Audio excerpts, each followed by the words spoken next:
Bismillahirrahmanirrahim. Assalamualaikum warahmatullahi wabarakatuh. Jumpa lagi teman. Di kesempatan kali ini saya akan membawakan kisah dari Papa Muda. Seperti apa kisahnya? Teman-teman udah tahu kan di thumbnailnya? Ini dia selengkapnya. Tapi sebelum kita masuk ke kisahnya, biasa kita berdoa dulu ya.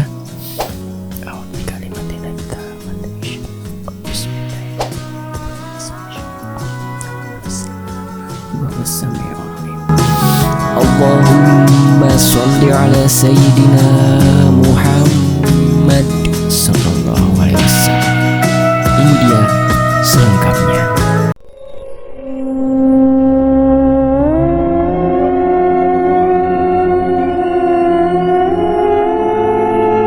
Perkenalkan, aku adalah seorang suami yang saat ini tepat berusia 30 tahun. Aku berasal dari Jawa Tengah, tepatnya di sebuah desa yang masih termasuk ke dalam wilayah Kabupaten P. Aku bekerja di sebuah BUMN sebagai tenaga outsourcing di Tangerang Kota. Sedangkan istriku adalah orang Sumatera berdarah Banten. Istriku ini sebut saja namanya Rara. Bekerja di sebuah pabrik kecil di daerah Tangerang Kabupaten sejak akhir tahun 2016. Istriku karena memiliki pengalaman bekerja di sebuah pabrik besar di Serang, Banten, maka ia ditawari menduduki jabatan yang lumayan tinggi di pabrik tersebut. Dan alhamdulillah, kami sudah memiliki seorang anak perempuan yang saat ini sudah berusia 8 tahun. Dikarenakan kami berdua sama-sama sibuk dalam bekerja, berangkat pagi, pulang malam. Jadi semenjak tahun 2016 akhir, anak sematawayang kami ini kami titipkan di tempat orang tuaku di Jawa sana. Oh ya, sewaktu kejadian ini terjadi dan sampai saat ini, kami tinggal di sebuah kontrakan besar dan panjang. Ada sekitar 15 kontrakan di sana. Letakan kontrakan kami letaknya tidak terlalu jauh dari pabrik tempat istriku bekerja. Jadi, bila istriku berangkat, ia cukup berjalan kaki saja. Pun jika istirahat, istriku bisa pulang dan istirahat di rumah. Oke, aku kira cukup untuk perkenalannya ya. Kini saatnya aku berceritakan kejadian nyata yang aku alami.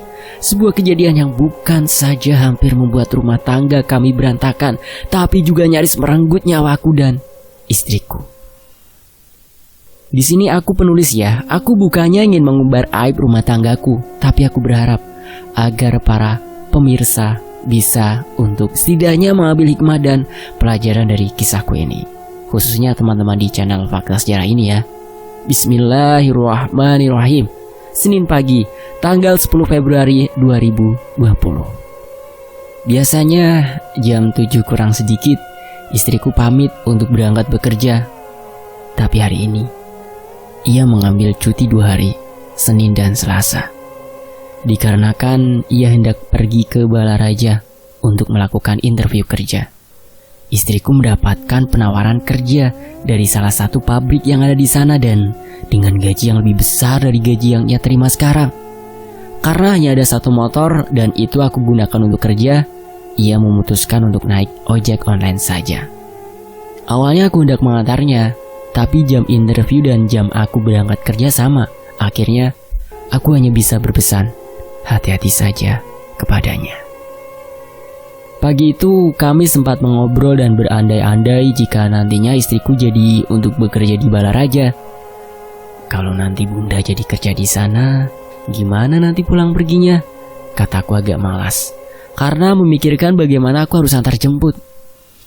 Nanti bunda bisa ajak satu anak buah bunda dari pabrik lama ya, jawab istriku. Nanti dia ya, bunda ajak kerja di sana bareng. Kebetulan rumah dia juga dekat di sini-sini juga. Wajahku langsung cerah begitu tahu kalau aku nantinya tidak terlalu repot untuk antar jemput. Siapa emang bun? Tanyaku. Diki adalah salah satu anak buah istriku di pabrik ini. Diki juga sudah kami anggap sebagai adik sendiri. Selain sesama orang Lampung, juga karena kami sudah mengenal sifat anak muda itu. Bukan, jawab istriku. Aku langsung memandang istriku dengan heran. Hah? Terus siapa? Sukirman ya, dia anak buah bunda juga, kerjanya bagus. Makanya mau bunda ajak buat bantu bunda nanti di sana.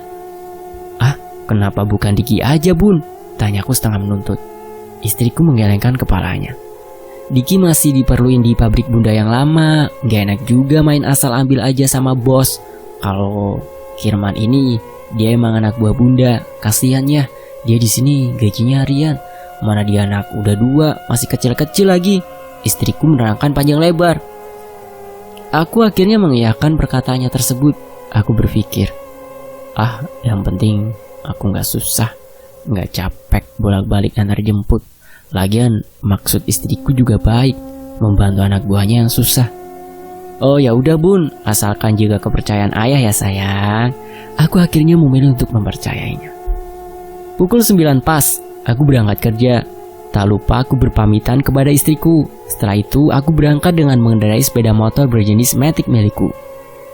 Waktu tempuh dari kontrakanku ke tempat kerja sekitar 40-50 menit dengan jalan santai.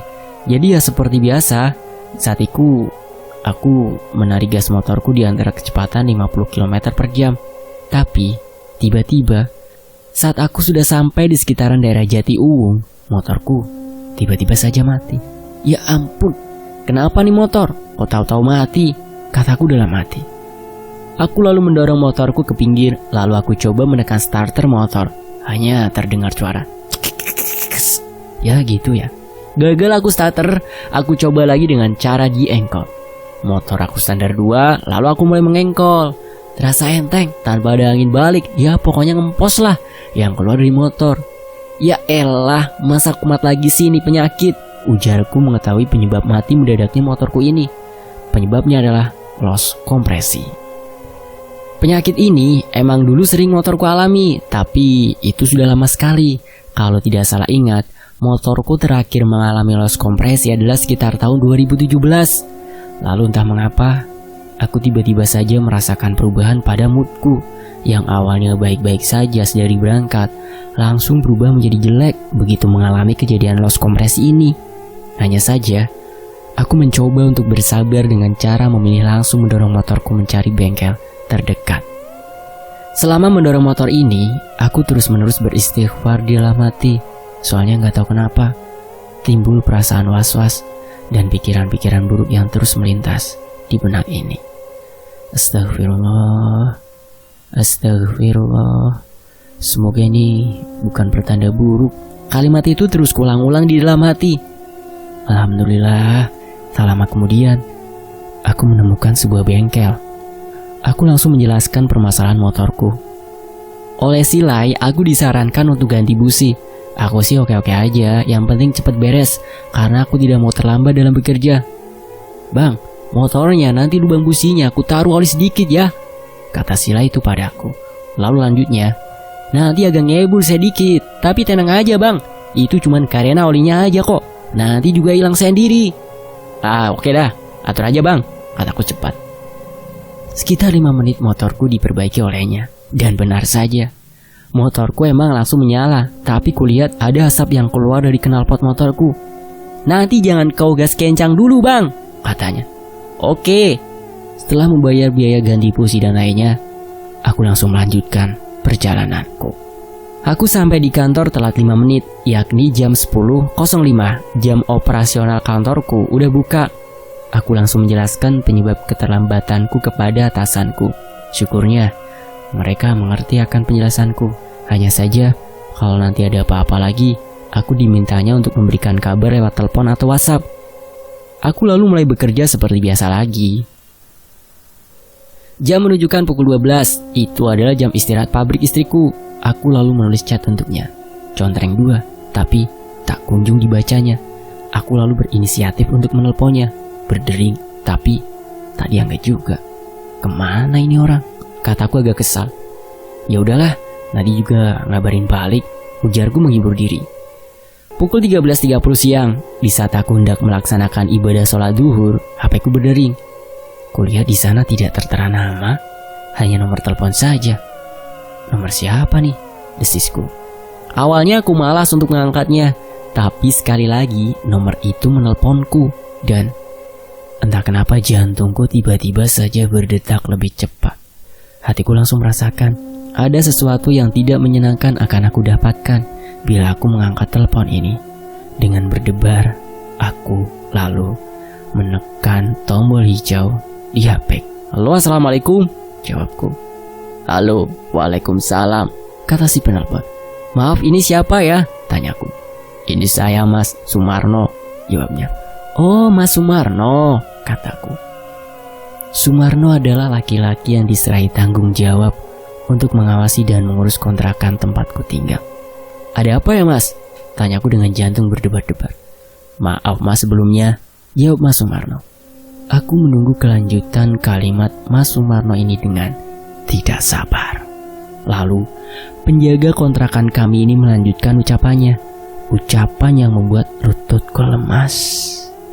Tubuhku menggigil hebat. Sebuah ucapan yang rasanya tidak akan terjadi selama aku mengenal istriku. Dari sejak kami pacaran sampai akhirnya kami menikah. Mas Sumarno berkata, "Mbak Rara berduaan sama laki-laki di dalam kontrakan sekarang dan pintu dikunci dari dalam."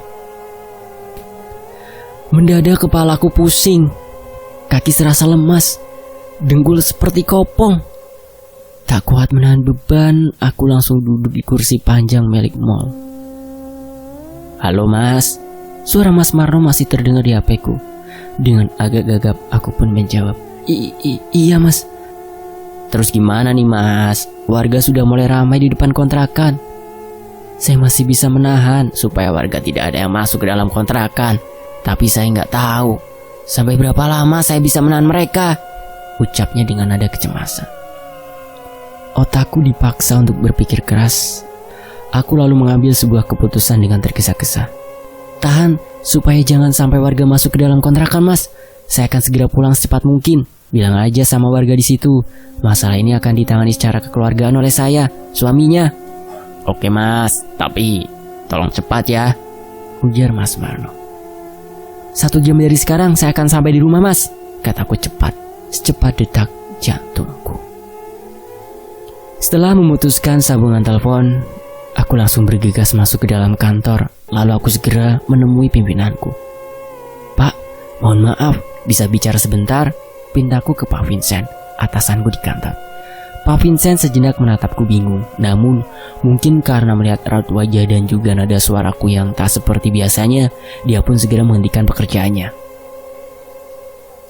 Setelah kami berhadapan berdua, aku langsung berkata, "Maaf, Pak. Saya izin untuk pulang ke rumah sekarang juga." Pak Vincent mengerutkan alisnya. "Loh, memangnya ada apa?" Ada laki-laki lain yang berani masuk ke dalam rumah saya, Pak. Dan sekarang pintu dikunci dari dalam oleh istri saya," kataku tanpa deda ngaleng-ngaleng. Aku sudah tak sempat untuk memberikan alasan lain. Otakku seolah buntu. Yang terpikirkan olehku sekarang adalah bagaimana caranya agar aku bisa cepat sampai di rumah sekarang juga. Mendengar alasanku, Pak Vincent langsung mengizinkan aku untuk pulang. Tak lupa ia berpesan, "Hati-hati di jalan. Jangan mengambil keputusan dengan hati yang panas. Sabar ya, Pak." Sejenak nasihat itu masuk ke dalam kepala, tapi nasihat itu seolah lenyap tak pernah aku dengar. Setelah mendapatkan izin, aku segera menyambar tas dan menyiapkan kunci motor. Sepanjang jalan pulang, jantung dan hatiku terasa sakit. Sungguh, aku tak pernah menyangka orang yang selama ini aku kenal luar dalam, orang yang aku percaya 1000% tega dan bisa berbuat hal seperti itu. Ya Allah, apa salah dan dosaku sampai-sampai kau menimpakan ujian ini di kehidupanku? Keluhku di atas motor yang melaju di atas 70 km per jam. Di sepanjang jalan itu, aku terus mencoba berpikir positif, mencoba mereka-reka apa penyebab hal ini terjadi. Tapi, semakin aku berpikir, semakin sakit hati ini. Dan sampailah aku di tikungan terakhir sebelum sampai di kontrakan yang kami tinggali. Kulihat, di sana sudah banyak warga setempat dan ada beberapa yang aku yakini sebagai karyawan pabrik tempat istriku bekerja. Tapi, kulihat pintu kontrakan sudah terbuka. Suara motorku membuat orang-orang menoleh ke arahku, melihat kedatanganku. Mereka memberiku jalan untuk lewat. Setelah sampai di depan kontrakan, aku segera mematikan motorku. Kubuka helm yang aku kenakan dan yang pertama aku lihat adalah sosok wajah yang asing. Wajah yang belum pernah aku lihat sebelumnya.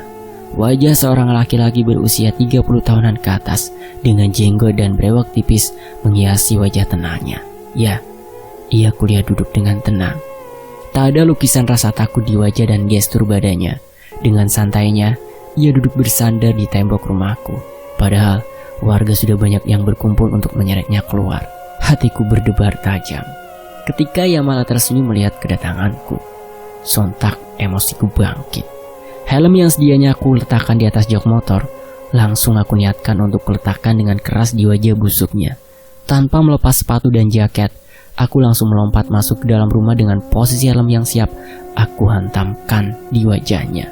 Tapi, ternyata, di dalam kontrakan sudah ada beberapa orang yang berjaga. Tubuh dan tanganku langsung mereka tahan, lalu terdengar ucapan lembut. Sabar pak, sabar, istighfar. Aku menoleh. Kulihat Bang Boim, satpam pabrik tempat istriku bekerja, yang ternyata membisikiku tadi.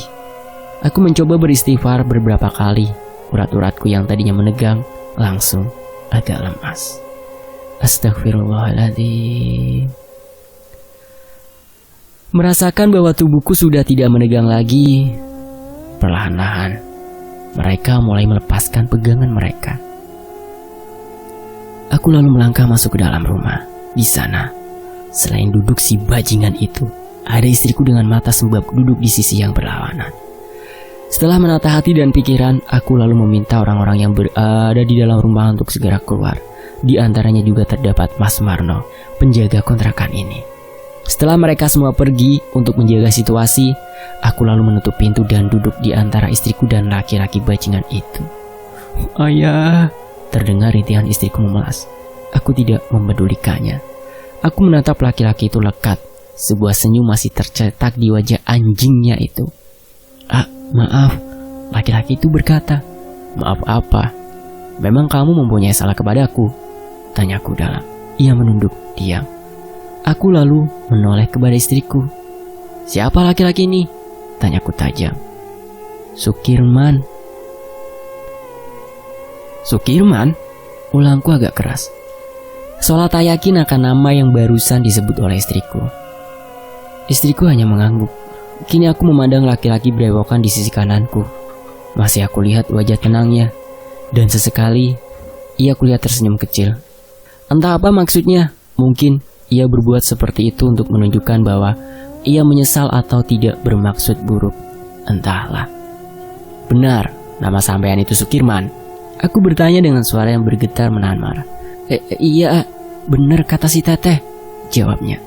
Teteh siapa yang kamu maksud? Tanyaku dengan marah yang mulai merembes di dada ini. Ia menunjuk ke arah istriku. Kenapa kamu manggilnya teteh? Kenapa bukan manggil sayangku atau cintaku? Pancingku sekaligus mengungkapkan kekecewaan di hati ini. Sekilas aku melirik ke arah istriku. Ingin kulihat bagaimana ekspresi wajahnya begitu aku mulai menyindirnya.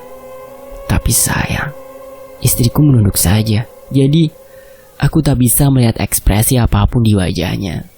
Tak tahan dengan keadaan ini, aku langsung bertanya to the point kepada istriku.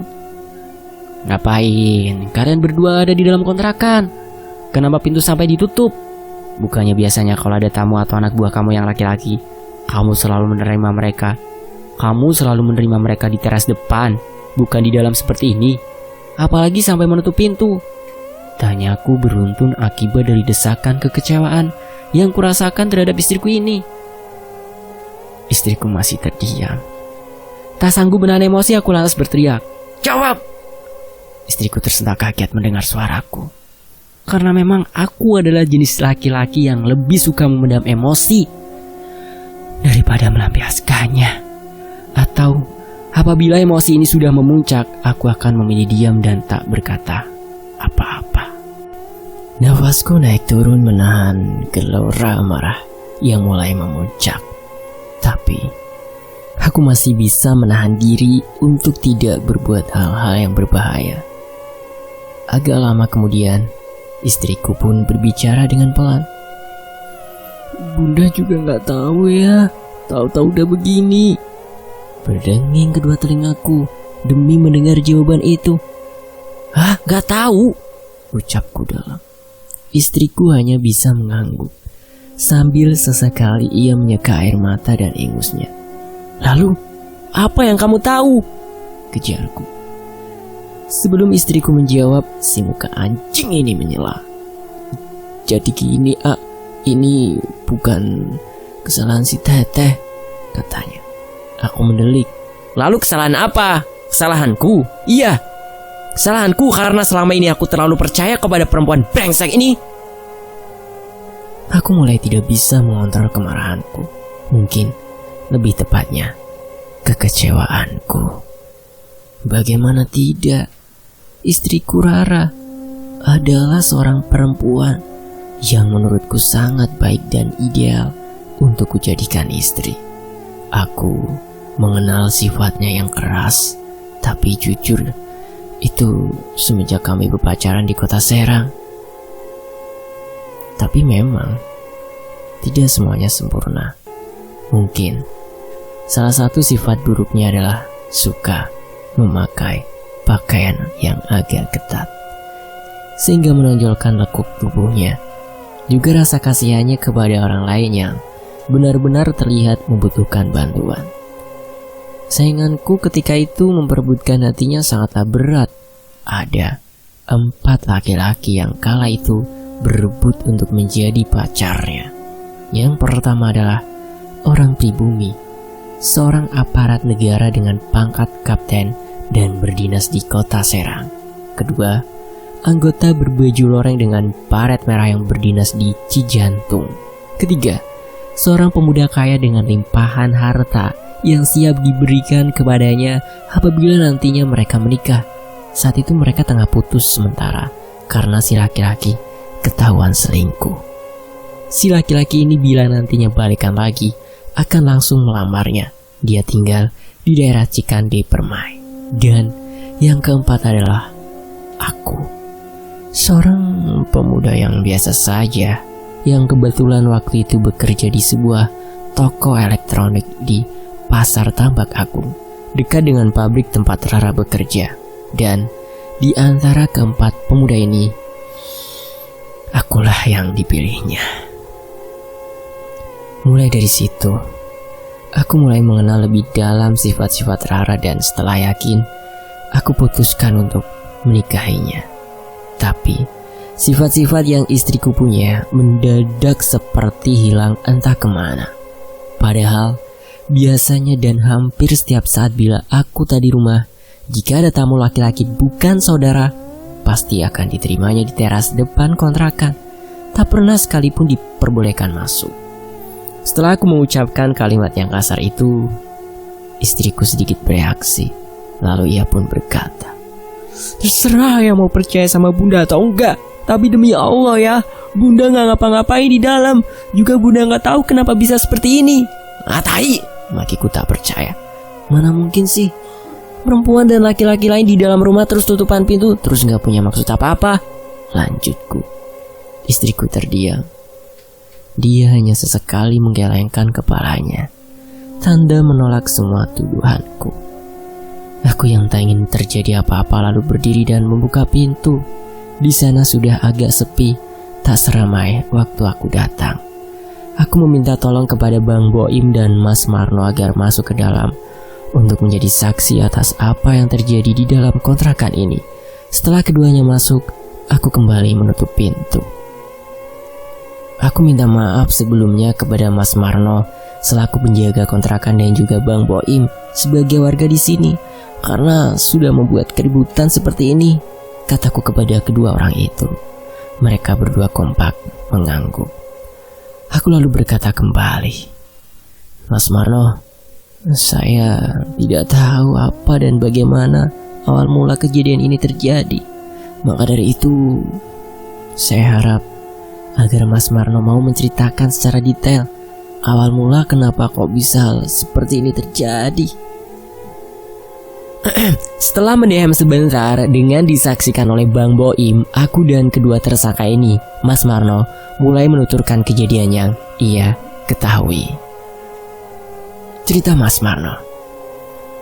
Jadi gini Mas, jujur ya, kalau untuk tahu persisnya itu istri saya yang secara kebetulan melihat dan langsung menghubungi saya. Mas Marno mulai bercerita. Aku mendengarkan cerita itu dengan cermat, tak lupa disertai hati yang berdebar-debar. Takut apabila hal yang aku takutkan telah terjadi, tapi segera aku singkirkan prasangka buruk itu jauh-jauh. Karena jujur, di sudut lain hatiku seolah-olah berkata bahwa ada sesuatu yang aneh yang telah terjadi dan menimpa istriku. Karena bila menilik sifat istriku dan bentuk rupa si anjing Sukirman ini yang, maaf, levelnya masih berada di bawahku, baik dari segi fisik, penghasilan, dan lain sebagainya. Karena sungguh, semua yang ada di tubuh Sukirman itu betul-betul bukan tipe istriku. Lanjut dengan cerita Mas Marno. Waktu itu siang hari, sekitar pukul 12 kurang sedikit. Nah, istriku itu keluar rumah untuk membeli makanan, karena istriku itu nggak masak. Sedangkan aku sebentar lagi akan pulang dan istirahat di rumah. Setelah membeli makanan, istriku pulang untuk menyiapkan makan siang. Untuk sudut pandangnya Mas Marno dan istrinya juga tinggal di kontrakan panjang ini ya. Hanya selang 2 pintu saja dari kontrakanku. Begitu ya teman-teman. Nah, sewaktu istriku pulang, ia melihat Mbak Rara ini sedang ngobrol sama Sukirman ini. Kata Mas Marno. Iya, itu saya baru datang dari pabrik, ujar Sukirman pula. Aku diam saja tak mengidakannya, tapi ku dengarkan juga kata-katanya itu. Setelah diam sejenak, Mas Marno bercerita lagi. Melihat ada Mbak Rara di depan rumah, istriku menyapa Mbak Rara seperti biasanya. Tapi ada yang aneh Mas, karena Mbak Rara ini seperti tak mendengar sapaan istriku. Aku menghela nafas panjang. Ya sudah, istriku langsung balik ke rumah saja tanpa berpikiran yang macam-macam. Saat istriku sedang menyiapkan makanan siang di piring, dilalah Mas, ada yang kelupaan di warung nasi tempat istriku belanja tadi. Akhirnya mau gak mau istriku keluar lagi untuk pergi membeli lauk yang kelupaan itu. Tapi Mas Marno menghentikan ceritanya sambil melirik ke arah Sukirman. Aku yang sedari tadi fokus ke wajah Mas Marno ikutan melirik ke wajah Sukirman itu. Dan anjingnya tak ada perubahan apapun di wajahnya, masih tenang. Dan senyum tipis yang selalu terukir di wajahnya itu juga tak menghilang. Geram, emosi, kecewa, kesel, semua menumpuk dan menggumpal menjadi satu kesatuan yang sangat sulit untuk kupisahkan. Tapi ketika aku hampir kehilangan pengamatan diri, mataku terbentur ke sebuah benda yang secara langsung bisa memecahkan semua perasaan marah yang tadi bersatu, bahkan perlahan-lahan mulai menghilang. Benda istimewa itu adalah sebuah bingkai foto agak kecil yang kutempelkan di dinding kontrakan. Di sana terpampang foto putri kecilku, Ica. Ya, foto Ica yang tengah berpose lucu dengan senyum mengembang di wajahnya. Sebuah senyum bersih dan suci, senyum yang berbeda dari senyum si muka anjing yang di sampingku ini. Aku kembali menghela nafas panjang dan berat, mencoba mengenyahkan emosi yang tadi sempat menguasaiku. Lalu ku dengar Mas Marno mulai lagi dengan ceritanya. Nah, di saat istriku keluar lagi Mas, Mbak Rara dan Sukirman ini sudah tidak ada di luar, tapi sudah masuk ke dalam. Tapi pintu masih terbuka. Dan ketika istriku melewati depan pintu kontrakan si Mas, istriku melihat Sukirman ini menutup pintu kontrakan dengan perlahan. Dan untuk sekilas, istriku melihat Mbak Rara duduk di dekat kulkas, di dekat jendela rumah.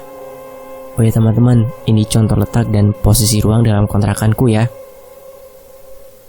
Nah, saat melihat itu, istriku lalu memutuskan untuk balik lagi ke rumah dan menelpon di pabrik. Mendengar kabar itu, aku yang waktu itu memang akan pulang ke rumah sesegera mungkin pulang. Jadi pabrik Mas Marno itu ya, letaknya tak terlalu jauh dari kontrakan kami. Paling hanya butuh waktu 3-5 menit berjalan kaki. Sesampainya di rumah, aku langsung menemui istriku. Setelah mendengar langsung, Aku lalu segera datang ke kontrakan mas ini. Memang pintu ditutup. Aku langsung mengetuk pintu ini. Sepi, tak ada jawaban apapun. Sekali lagi aku mengetuk pintu agak keras, dan itu yang membuat orang-orang yang sedang istirahat di warung ikut berdatangan. Sambil mendengarkan cerita Mas Marno, aku sesekali melirik ke arah istriku yang masih menunduk itu, dan sebuah rasa sakit tiba-tiba menusuk tajam di hati ini. Aku benar-benar tak bisa membayangkan apa yang sedang diperbuat oleh istriku di dalam kontrakan dengan si Sukirman ini. Mas Marno, ku dengar mulai bercerita lagi. Setelah aku ketuk-ketuk dan masih tidak ada reaksi, aku lalu menelpon mas tadi, dan tak lama setelah kita selesai telepon, pintu dibuka oleh Mbak Rara. Di bawah ini adalah percakapan antara istriku dengan Mas Marno sesaat setelah istriku membuka pintu. Mas Marno melihat raut wajah istriku yang agak pucat, dan di ruang tamu itu ternyata tidak ada siapa-siapa. Tapi Mas Marno tidak segera mempercayai penglihatannya. Mbak, kata istriku ada laki-laki ya di dalam kontrakan? Tanya Mas Marno. Dengan agak gugup istriku menjawab, enggak ada siapa-siapa kok mas. Masa? Beneran mas? Kalau gitu aku cek ke dalam mbak? Tanya Mas Marno mendesak. Istriku diam. Tanpa menunggu jawaban dari istriku, Mas Marno masuk ke dalam kontrakan disertai oleh beberapa laki-laki. Di antaranya adalah Bang Boim, satpam pabrik istriku, yang juga ikut datang karena melihat banyak kerumunan orang. Dan ternyata laki-laki itu Sukirman diketemukan bersembunyi di dalam kamar mandi. Sukirman lantas digiring keluar dan disuruh duduk di ruang tamu. Hampir saja warga dan pemuda-pemuda yang berada di luar masuk ke dalam kontrakan dan menarik kedua tersangka ini. Tapi untungnya, aku dan Bang Boim, juga orang-orang yang tadi ikut masuk, bisa menahan mereka semua. Sehingga hal buruk pun masih bisa dicegah. Aku dan Bang Boim sudah berusaha bertanya, kenapa kejadian seperti ini bisa jadi terjadi kepada mereka berdua. Kata Mas Marno sambil menunjuk istriku dan Sukirman. Tapi istri mas hanya bisa menangis dan hanya bisa berkata, aku juga gak tahu kenapa bisa begini mas. Dan kami juga tidak bisa berkata apa-apa lagi selain mencegah warga untuk tidak masuk ke dalam. Kami lalu memutuskan menunggu si mas datang. Dan ya, mas datang, dan seperti inilah kelanjutannya. Tutup Mas Marno mengakhiri ceritanya. Aku mengangguk-angguk mendengar cerita itu. Terima kasih kepada Mas Marno dan juga Bang Boim. Tak lupa kepada seluruh warga yang sudah peduli sama keluargaku. Sekarang saya sudah bisa mengambil satu keputusan yang sama, keputusan yang saya ambil setelah mendengarkan cerita barusan. Mudah-mudahan keputusan saya ini benar, kataku. Aku lalu menoleh kepada Sukirman. Laki-laki dengan brewok tipis itu juga ternyata tengah melihatku. Sampean sebaiknya segera pergi dari sini sebelum hal yang buruk terjadi. Tapi saya pernah dengar dari perempuan brengsek ini, sambil kutunjuk istriku, kalau sampean sudah berkeluarga. Apa benar? Sukirman mengangguk. Iya, sudah. Nah, kalau memang sampean ini udah punya keluarga, pasti sampean mengerti perasaan aku saat ini. Gini aja deh, gimana perasaanmu kalau suatu saat nanti ada seorang laki-laki berduaan dengan istrimu di saat kamu gak ada di rumah? Gimana? Iya, aku akan marah, jawab Sukirman sambil agak menunduk. Nah, itu kamu mengerti. Lalu kenapa kamu coba-coba untuk berselingkuh sedangkan kamu sendiri gak mau diselingkuhi? Kataku tajam. Sukirman hanya manggut-manggut mendengar ucapanku.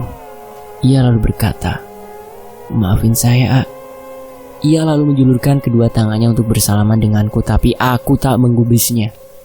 Ngomong maaf itu gampang, tapi percuma saya bilang maaf kalau hati saya belum memaafkan sampean, ujarku sambil memandangnya. Ia tampak menarik kembali tangannya. Lalu ia berkata yang ditujukan untuk istriku. Teh, maafin Kirman ya. Kirman gak tahu kalau akan seperti ini kejadiannya. Dan entah ada setan apa yang merasuki tubuh istriku. Ia tiba-tiba saja berteriak ke arah Sukirman. Puas kamu sekarang? Hah? Puas kamu sudah mempermalukanku di depan orang banyak? Pergilah kamu dari sini. Aku tak mau lihat mukamu lagi. Kami semua yang ada di dalam ruangan terkejut melihat reaksi ini. Setelah berkata keras, istriku segera berdiri dan masuk ke dalam kamar. Di sana, ku dengar serba sedikit suaranya yang terisak-isak. Sedih juga hatiku melihat keadaan istriku saat ini. Ia yang biasanya kuat dan tegar tampak sangat tak berdaya hari ini. Tapi, aku menepis perasaan ibaku ini. Ku coba untuk mengingat perbuatannya hari ini, sehingga rasa iba itu perlahan menghilang. Kamu dengar kata-kata istriku tadi. Sebaiknya kamu pergi sekarang, kataku memecah kesunyian yang tadi datang. Tapi saya mau minta maaf dulu sama dan sama Teteh. Sumpah kalau saya dan Teteh tadi itu gak macem-macem, kata Sukirman mencoba untuk meyakinkanku. Kalau kamu gak macem-macem ngapain juga tutupin pintu? Emosiku mulai tumbuh lagi mendengar kata-katanya barusan. Sabar mas, sabar, kata Mas Marno sambil duduknya bergeser mendekati tubuhku. Sedangkan Bang Boim tampak diam saja, tapi entah kenapa aku merasakan kalau dia juga tengah waspada sepenuhnya. Aku lalu kembali berkata, urusanku denganmu mungkin sudah selesai di dunia, tapi urusanku denganmu akan aku tagih di akhirat. Sekarang cepat pergi dari sini sebelum saya ambil golok di belakang. Cepat! Sukirman tampak ragu untuk pergi, tapi Bang Boim segera berdiri dan menariknya agar segera keluar dari rumah ini. Tak lama kemudian, Mas Marno juga pamit untuk kembali bekerja. Kini, aku hanya tinggal berdua dengan istriku yang masih terisak-isak. Aku lalu melihat jam tanganku. Waktu hampir menunjukkan 2:30 sore. Aku lalu berdiri dan pergi ke kamar mandi. Kulewati istriku yang tengah duduk di tepi ranjang. Kubiarkan saja. Saat ini, yang sedang aku pikirkan adalah aku belum sholat zuhur. Sampai di kamar mandi, aku lalu mulai mengambil wudhu dengan mengucap Bismillahirrahmanirrahim. Kusapukan air itu ke wajahku. Terasa dingin dan sangat menyejukkan. Tak hanya wajah, tapi juga hatiku. Semua perasaan kesal, emosi, dan marah ikut luntur dengan air wudhu yang jatuh ke lantai kamar mandiku. Entah kenapa, demi Allah, hati dan pikiranku menjadi sangat tenang. Beres wudhu, aku segera keluar dan mengambil sajadah di kamar. Meskipun hatiku mulai tenang, tapi aku masih membiarkan istriku larut dalam kesedihannya. Kubiarkan ia menikmati air mata itu sepuasnya, karena ada akibat dari sebuah sebab. Aku lalu melaksanakan ibadah sholat zuhur di ruang tamu. Jam 3 sore aku telah siap berangkat ke kantor lagi. Tak enak rasanya izin pulang terlalu lama. Oh ya, kantorku tutup operasional jam 5 sore. Sebelum aku berangkat, aku masih sempat berpamitan kepada istriku. Tapi ya, pamitan sambil berlalu aja sih. Di jalan alhamdulillah, tak ada kejadian yang aneh-aneh sampai aku di kantor. Setelah ditanya-tanya serba sedikit oleh Pak Vincent, aku mulai bekerja kembali. Di saat bekerja, sesekali aku memikirkan kembali peristiwa tadi. Jujur, meskipun sakit dan kecewa, tapi aku merasakan ada sesuatu yang tidak wajar telah terjadi kepada istriku. Aku tidak mempunyai ilmu atau kekuatan apapun, sungguh. Padahal sudah sering istriku mengingatkanku bahwa di tanah ini, Banten, adalah wajar bila seorang laki-laki memiliki setidaknya ilmu atau pegangan. Apalagi jika melihat riwayat dari kehidupan keluarga istriku yang bisa dibilang sering, kalau kubandingkan dengan keluarga normal lainnya ya, sering berhubungan dengan kejadian-kejadian di luar nalar. Apalagi kejadian yang pernah menimpa adik iparku yang mungkin akan penulis ceritakan setelah kisahku ini selesai. Ku coba melihat lagi sifat-sifat istriku, bagaimana ia bersikap selama 10 tahun kami mengenal, mantan-mantan pacarnya, dan sekali lagi maaf, Sukirman bukan tipe istriku sama sekali. Lalu ada satu kesimpulan yang membuat hatiku berdebar. Istriku bukanlah bodoh. Istriku bukanlah seorang yang bodoh. Kalau seandainya istriku itu berniat untuk selingkuh, tak mungkin ia lakukan di dalam kontrakan kami. Apalagi posisi pabrik sedang jam istirahat. Dan pasti akan ada banyak anak-anak nongkrong dan duduk di dekat kontrakan. Karena di samping dan depan adalah warung nasi, jadi otomatis akan ada banyak saksi mata. Aku lalu mencoba memposisikan diriku sebagai istriku dengan gaji yang besar. Jika aku ingin berselingkuh, aku pasti akan melakukannya di luar, bukan di kontrakan. Dan di siang hari pula. Itu sama saja dengan menggali kuburanku sendiri. Setelah yakin dengan pemikiranku, dengan hati yang berdebar-debar akan penemuanku yang entah benar entah salah, aku lalu menghubungi guruku dan istriku. Sebenarnya bukan guruku sih, tapi guru spiritual dari istriku. Berhubung aku selalu mengantarnya untuk silaturahim, maka secara tidak langsung, aku juga belajar tentang agama kepada beliau. Guru kami ini tinggal di sebuah desa di wilayah Rangkas. Pokoknya, Bendungan Pamarayan, lewatlah. Kami mengenal beliau sudah sejak 2018. Dikenalkan oleh salah seorang anak buah istriku di pabriknya bernama Putra. Anak muda asal Lampung juga. Sama seperti istriku, saat itu istriku sedang diserang secara goib oleh orang yang tak suka dengan istriku.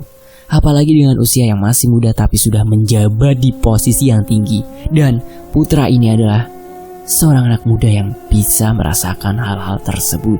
Lalu, dikarenakan sebagai sesama orang perantauan, Putra berkeinginan untuk membantu istriku yang saat itu sedang lemas. Seperti itulah singkat cerita kami berkenalan dengan guru kami yang kami panggil Abah itu. Kembali ke cerita utama, aku lalu menghubungi Abah. "Assalamualaikum, Mbah," sapaku ketika terdengar suara jawaban di sana. "Waalaikumsalam, Mas," jawab Abah. Aku lalu menceritakan tentang kejadian tadi siang secara singkat. Dan kalian tahu, sebelum aku selesai bercerita, Abah langsung memotong. Kira-kira kelanjutannya gimana ya? Gimana teman-teman? Setelah mengetahui sedikit dari kisahnya Papa Muda, apakah teman-teman bisa mendapatkan manfaat? Semoga saja ya. Apresiasi setinggi-tingginya buat Papa Muda. Dan saya undur diri. Tentunya terima kasih banget nih buat teman-teman yang udah setia sampai saat ini. Wow banget ya, komennya belum sempat dibalesin satu-satu. Admin undur diri dan wassalamualaikum warahmatullahi wabarakatuh. Sampai jumpa di bagian berikutnya. Tetap di Fakta Sejarah.